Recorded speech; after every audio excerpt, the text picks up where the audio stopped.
WACP, the place to be, for we are creative people. And some place to be on the conference call. And this conference call is particularly timely in that we're looking at a revolution. We're looking at change. We're looking at people who have gotten tired. Enough is enough. So we want to talk about it. We want to go from coast to coast, and we're going to have a dialogue here and discuss some of the things that need to be talked about, and then the action that needs to be taken. So stay tuned. Right now, we'd like to have a roll call. I, myself, Hassan Ortiz Rahim, Atlanta, Georgia, by way of Africa. Greetings. This is Sister Terrain from New Jersey, Franklin Park, New Jersey. Jay, Sacramento. Sacramento, California, on the West Coast. Zaza Ahmad from Atlanta, Georgia. Blessings, peace and blessings. Yes, Brother Hess is live here from Macon, Georgia, as well as Brother Black, also here with me, calling in from Macon, Georgia. Peace and blessings. Black, by popular demand.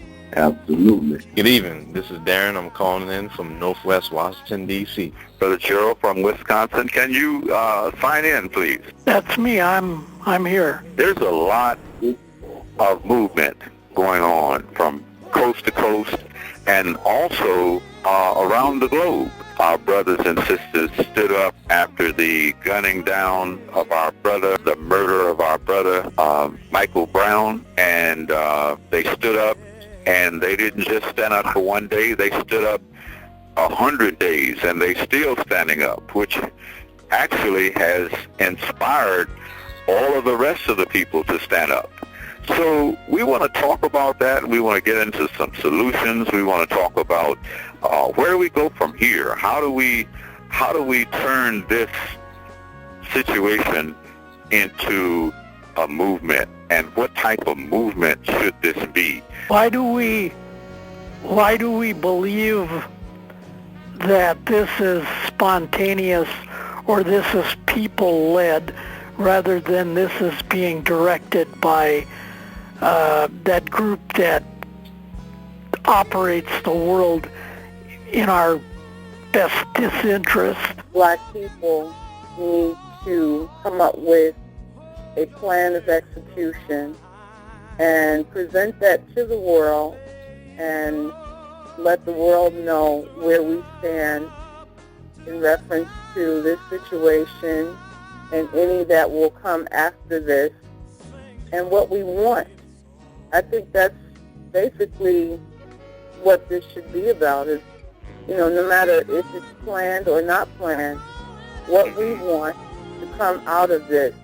And that's kind of my position on it at this point. At the same time, I can see from the youth's perspective that their options are a little bit, I should say probably a little bit smaller than mine, meaning that some of them actually don't have a lot, or they may not even have jobs or anything. So this, in a sense, could be like their crowd as to, like, they're in the corner, so what else can they do but react and kind of, speak for themselves to see what they can actually come up with as a solution. So I think in that sense, people are kind of tired of it, but I'm not sure if people actually have a solution for it. I think it's a more of a systematic approach that's being pushed down on people. Okay, now we have some young men on the line, Brother Hess and Brother Black. Absolutely. Peace and blessings to the room. This is Brother Hess speaking first, and I myself, I'm Brother Hess, and I am the founder of POPS Movement, that's POPS,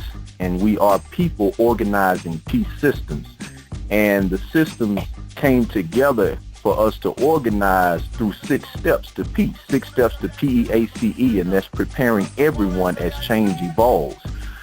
We believe that a change is going to come each moment that we are alive, but what we evolve into is based upon where we place our energy.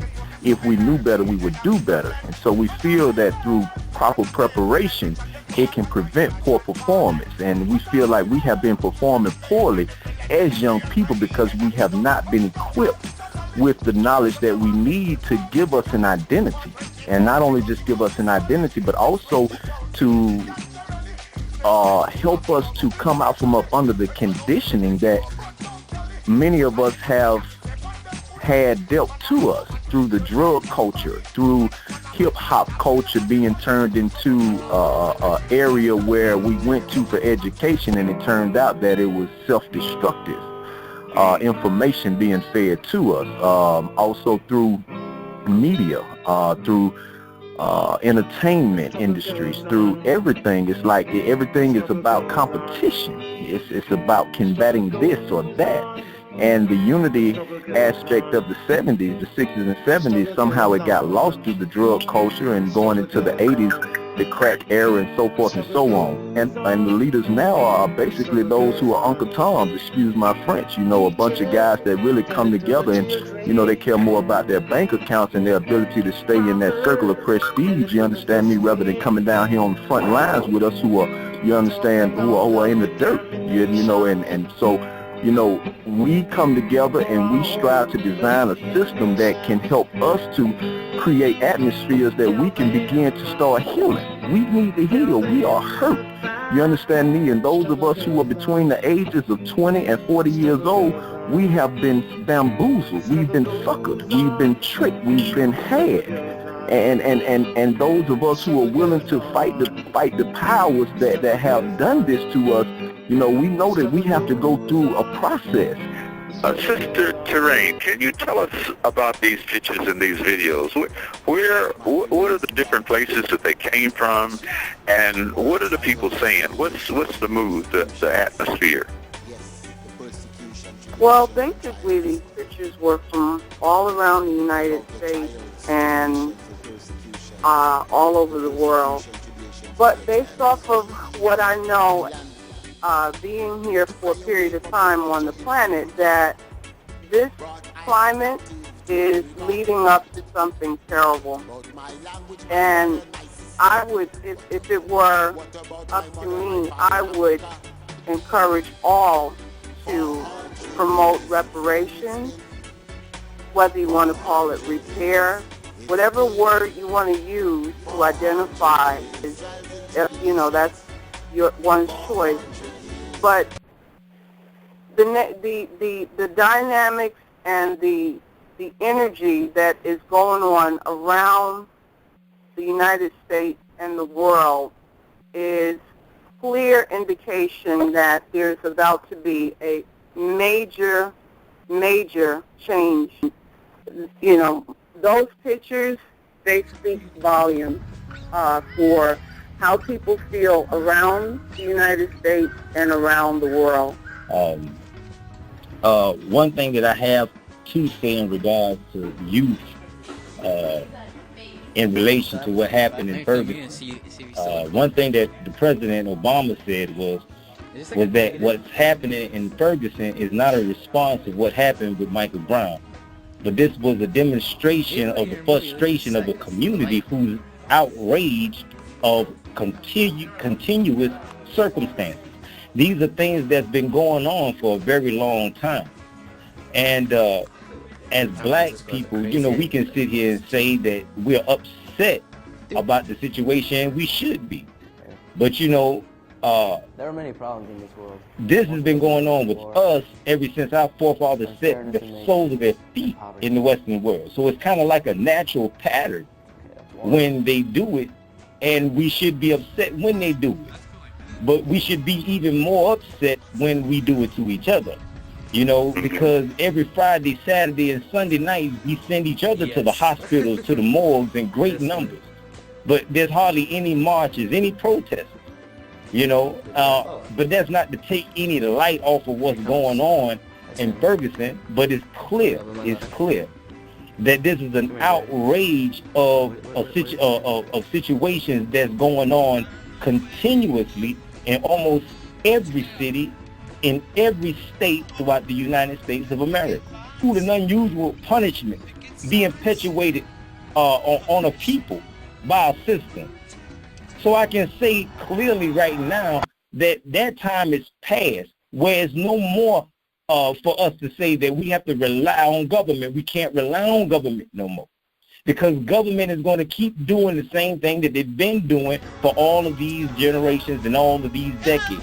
Number one is there's no government. That doesn't exist. It's a mirage. It's created for control purposes by a group that wants to further their agenda. You know, they put their hands up and said, no more.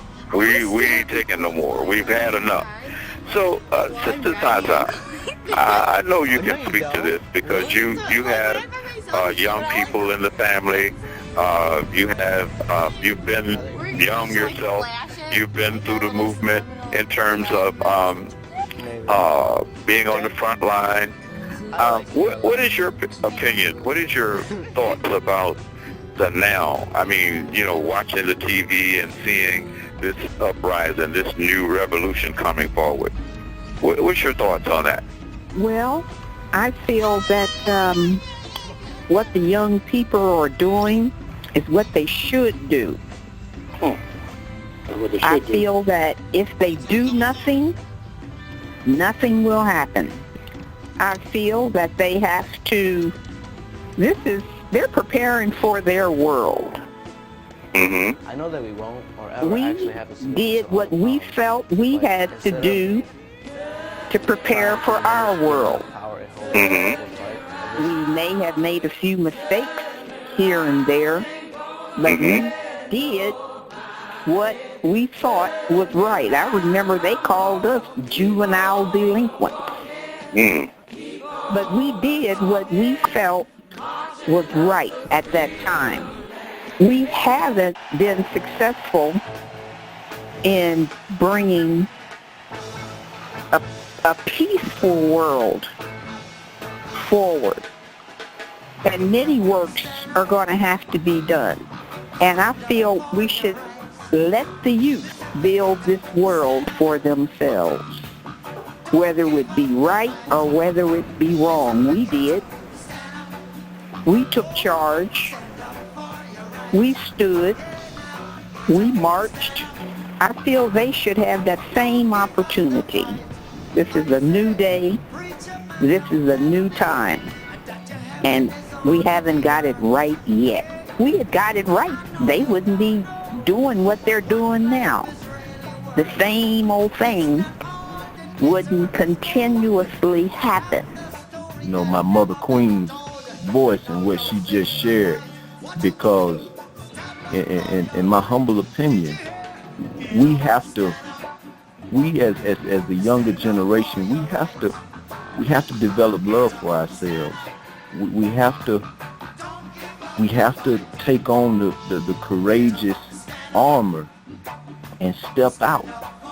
And we can't blame the elders. We can't blame our crack scene mothers. We can't blame our alcoholic fathers or the heroin scene fathers. We can't blame the pre-C, LC, the NW. We can't blame anybody, you know, because on a spiritual level, this is the puzzle that's been placed before us. If this is the challenge, then face it. It's just that simple. It's nothing to fear but fear itself. And so this is our opportunity to step up and say, you know what, I'm sick and tired of being sick and tired, and so I'm going to go through whatever I have to go through in order to be treated.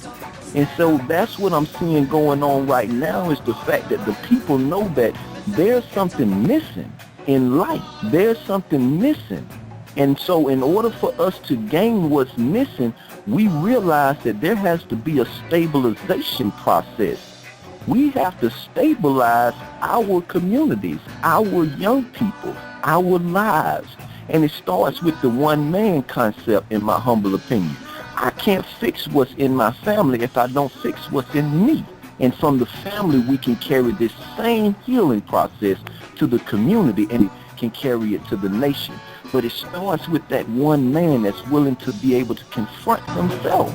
You're tuned live to WACP, the place to be, for we are creative people, and we're talking about creative people who create a way out of no way. Creative people who have always reached back and pulled out the solution when there was a problem.